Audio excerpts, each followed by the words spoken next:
Malakas ka bang humilik kapag tulog? Trust me, ganyan din ako dati. Until, sinubukan ko na nga tong sleeping mouth tape na to.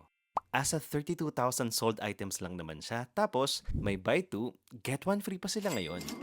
Well, worried nga ako dito dati kasi baka hindi ako makahinga or feeling na parang nalulunod. Pero hindi naman pala ganon. 30 pesos nga pala yung laman nito per box, kaya mas nakakatipid talaga pag 3 piraso yung binili mo. Ilalagay mo lang siya ng ganito, tapos ayun na. Pwede ka nang matulog nang hindi nakakaistorbo sa mga kasama mo. Andiyan lang yan sa yellow basket. I-check out mo na.